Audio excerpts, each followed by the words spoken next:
AICC అధికార ప్రతినిధి గూడూరు నారాయణరెడ్డి వ్యక్తిగత సిబ్బంది వ్యవహార శైలి అనుమానం రేపింది. తుపాకీతో బహిరంగంగా తిరుగుతూ హైదరాబాద్ పోలీసులకు దొరికిపోయాడు.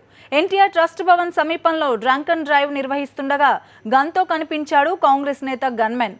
కంగుతిన్న ట్రాఫిక్ పోలీసులు వెంటనే అతన్ని అదుపులోకి తీసుకున్నారు. రంగంలోకి దిగిన సివిల్ పోలీసులు విచారణ షురూ చేశారు. ఇంతలో సమాచారం అందుకున్న నారాయణరెడ్డి ఘటనా స్థలికి చేరుకున్నారు. తుపాకీ తనదే అని, దానికి లైసెన్స్ కూడా ఉందని స్పష్టం చేశారు. ఓ వీఐపీ కార్యక్రమానికి వెళ్లినందున తుపాకీని కారులో ఉంచి వెళ్లానని, ఆ టైంలో గన్మెన్ తన కారును తీసుకెళ్లాడని నారాయణరెడ్డి తెలిపారు.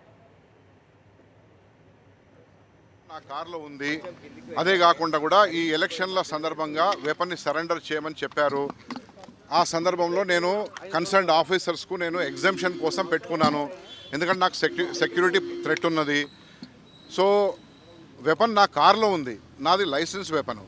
దయచేసి మీరు దీన్ని మీరు వేరే విధంగా మీరు ఆలోచించవలసిన విషయం లేదు, వేరే విధంగా దీన్ని ప్రచారం చేయవలసిన విషయం లేదు.